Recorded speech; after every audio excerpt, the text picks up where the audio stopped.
Hello, and welcome to Beyond Books, where we talk about books and beyond. I'm your host. I'm Renee. Co-host isn't here today. She's outside sunbathing, and when I asked her if she wanted to come in, she looked at me like I might be crazy. So, yeah, I think she wants to stay outside today. It's a beautiful day, so I can't really blame her. So, are you ready for Halloween? I am. I have my skull t-shirt on today.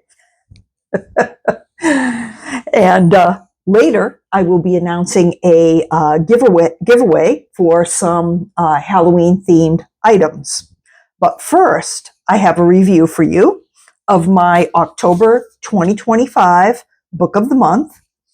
This is called The Haunting of Payne's Hollow, and it is by Kelley Armstrong. This book is a brand new release, just came out on October 14th of this year. And as is traditional around here, I'm going to talk a little bit first about the author. She has written many novels, primarily fantasy fiction. Let me show you in the front of this book, they have a list, and you'll see it's very extensive, but there's even more that she wrote. She wrote quite a number.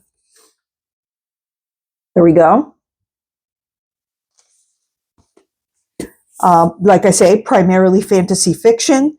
And what I'd like to do as far as an introduction is to read her own introduction of herself from the jacket flap, because I think you'll find it interesting.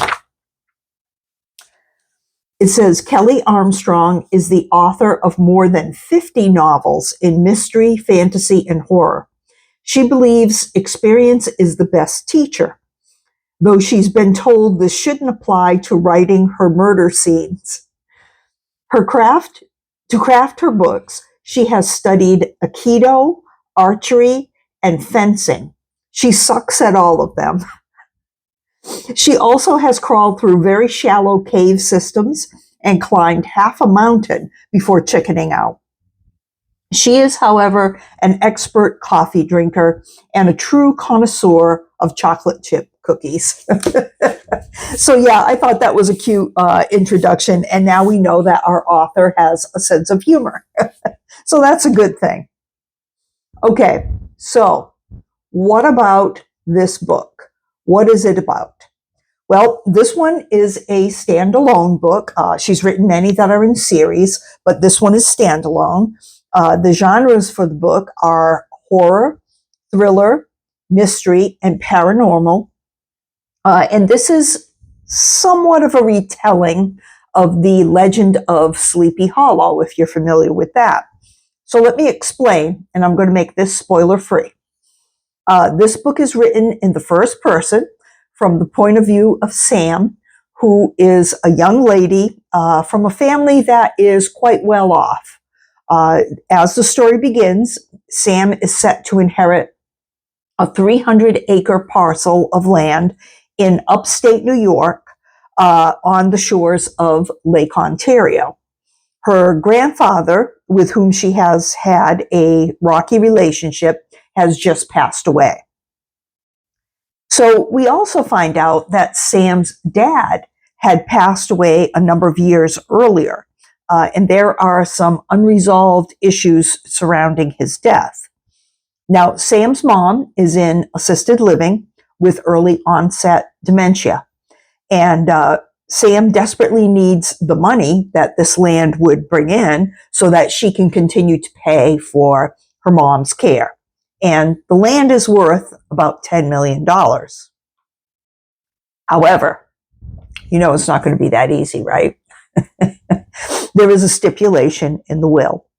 Sam must stay on the property for 1 full month without leaving or completely forfeit her inheritance, in which case it would go then to distant relatives. Her grandfather had some other property and real estate that he left to others in the family, but by far the one that's going to go to Sam would be the most valuable. So it doesn't take long before Sam realizes, of course, that there is more to this bargain than meets the eye, including the presence of a creepy caretaker who has a grudge against the Payne family, mysterious lights that show up underneath the surface of the lake, and the most spooky thing of all, for Sam in particular, is the sound of eerie hoofbeats that she hears at night. Same as she heard as a child on the property, when her grandfather would scare her with tales of the headless horseman. Okay, so what did I think of this book? Well, I liked the style of writing. I love a book that's written in the first person, and especially a thriller where, we get to slowly unravel the mystery right along with the main character. I like the character of Sam. She was obviously afraid and intimidated at times, but there were times when she stood up for herself as well. I like that in general, there were no completely good or completely bad characters.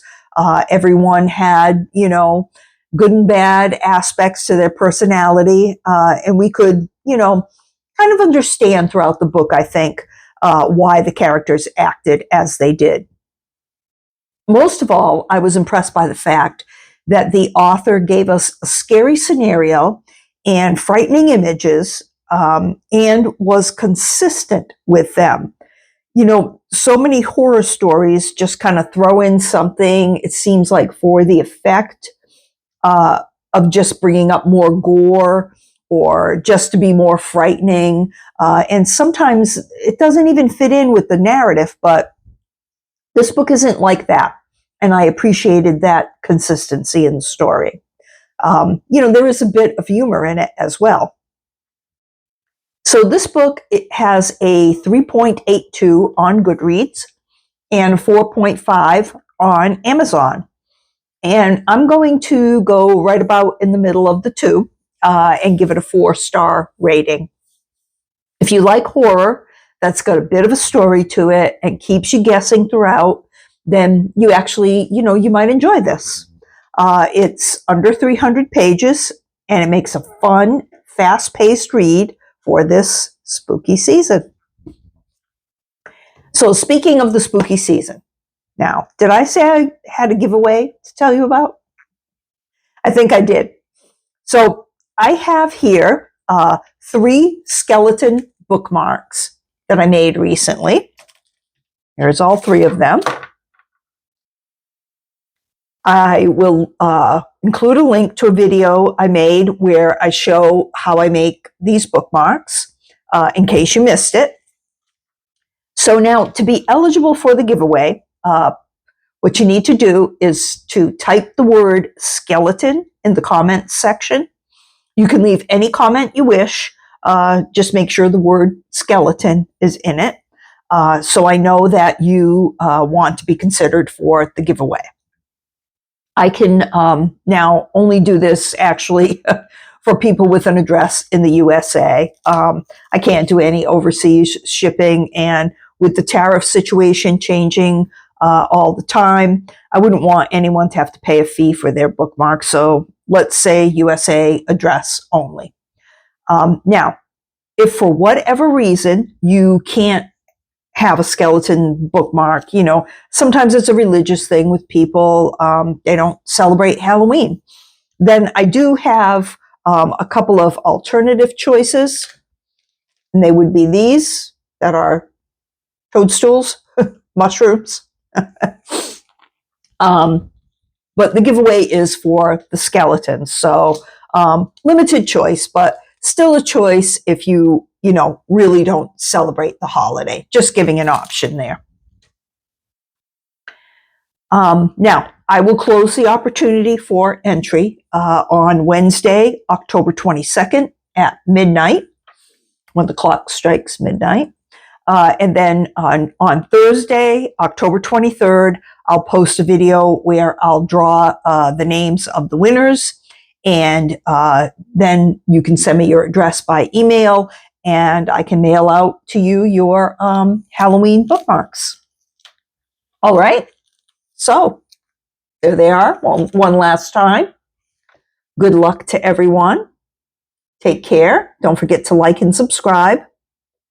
And thanks so much for watching. Have a great day.